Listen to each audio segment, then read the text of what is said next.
Le chocolat, aller à la plage, ce gars du bureau reconnu pour être le plus chouette des gars.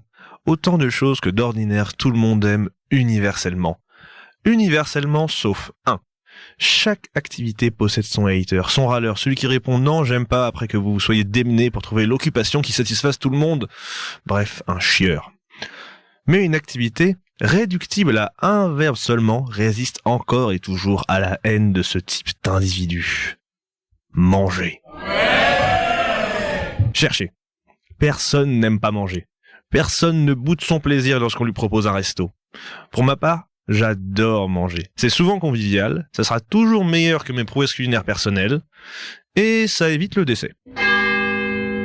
Au Havre, on est gâté niveau petit resto cool où se succuler les papilles. Et s'ajoute à cela le lieu-dit de tous les mangeurs, les halles. Ouais, aujourd'hui on va parler un peu de commerce local et d'histoire. Je sais pas si vous avez remarqué, mais le Havre s'est fait salement bombarder pendant la Seconde Guerre mondiale. Le moral est moyen tip-top chez les Havrais, se faire bombarder sa ville, c'est quand même la loose.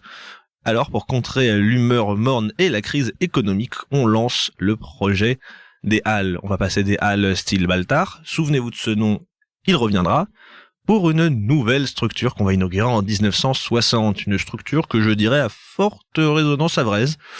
Il y a des carrés et du béton. Histoire quand même de changer un peu, de détonner du style d'Auguste Perret, les trois architectes qui s'en sont occupés, André Le Donnet, Charles Favre et Jean Le Soudier, ils vont mettre les petites voûtes sur le dessus. Architecturalement, c'est un succès, le résultat plaît beaucoup.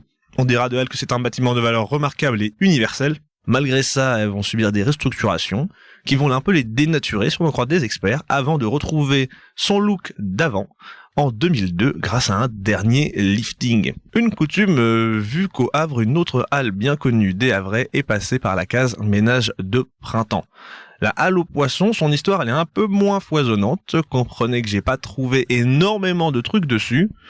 Bon, je peux vous dire que ce sont encore les mêmes architectes qui ont construit le bâtiment. André Le Donnet, Charles Favre et Jean Le Soudier. Ils l'ont construit 6 ans avant les halles dont je parlais précédemment. Et là encore, ça va être un gros succès auprès des architectes. Pourquoi, vous me demanderez? C'est la forme pentagonale. Apparemment, c'est rare dans le domaine. C'était rare avant que les Américains ne nous piquent l'idée. Je le maintiens. Il y a juste un truc qui n'a pas vraiment marché, qui n'est pas venu à l'esprit des trois constructeurs. C'est que les pêcheurs, ça préfère tout de même un peu l'air libre au renfermé. C'est pas comme si ils passaient une majorité de leur temps sur un bateau en mer. Des années d'études pour établir un super monument sans prendre en compte qu'il faut que ça plaise aux intéressés. Conséquence, la criée, elle est désertée des pêcheurs. On appelle ça, dans le jargon, je crois, un bide. Il faut attendre 2019 pour que l'espace, situé sur un site historique, rappelons-le, revienne sur le devant de la scène. C'est un Le Havre en pleine peau neuve qui va mettre en place le projet Réinventer Le Havre.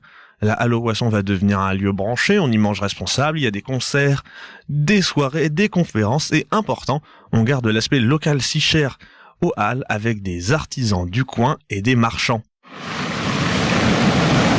Vous vous douterez facilement qu'en cherchant des infos à propos des halles havraises, je suis plus souvent tombé sur des informations sur les halles de Paris. Que ce monde est parigocentré. Bon. Pour pas mourir bête, j'ai quand même regardé un peu. Du coup, je vais vous partager ce que j'ai appris sur l'histoire des halles avec un grand H. C'est vraiment à croire à la prédestination. Enfin, il y a des choses qui se font pas au hasard, vous voyez, parce que le roi qui a initié la création des halles s'appelait Louis IV le Gros. Ça s'invente pas. Je suis ensuite tombé sur un livre de Anne Lombard-Jourdan qui a retracé toute l'histoire des halles depuis leur création jusqu'à leur première destruction. L'inculte se devant d'être synthétique, je vous citerai une phrase qui résume l'ensemble. Non, c'est pas parce que je me suis arrêté au premier paragraphe que je ne cite qu'une seule phrase. Je tiens à le préciser. L'histoire des halles de Paris est faite de l'alternance entre des périodes plus ou moins longues d'activité intense et d'autres d'abandon et de marasme correspondant aux guerres et aux désordres et aux crises économiques. Pour ce qui est de l'activité intense, les sources se rejoignent. Les halles, on les étendait continuellement pour contrer l'afflux toujours conséquent des riverains.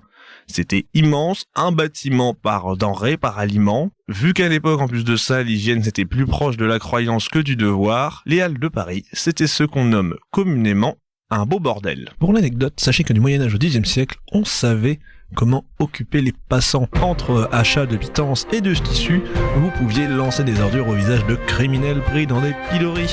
Marchands, arnaqueurs, proxénètes ou blasphémateurs, 2 heures par jour à la vue de tous pour qu'on puisse se défouler pendant nos emplettes.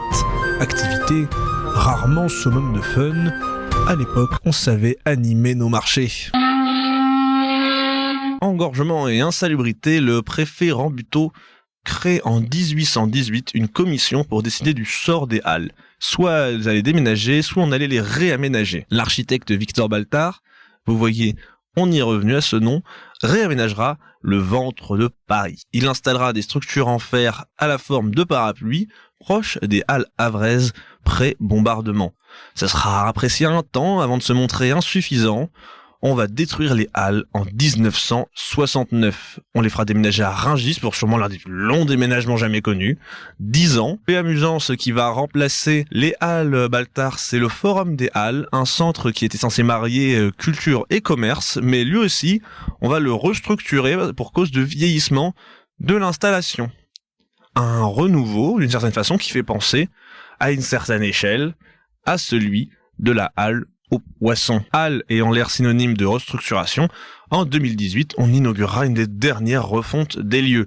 Maintenant, il y a une grosse canopée en écailles dorées, une médiathèque, un centre culturel. On essaie de garder l'espace d'échange si cher au principe des halles. Pour l'aspect commerce local, à moins que le KFC panne des wings de Poulard de Bresse, on repassera.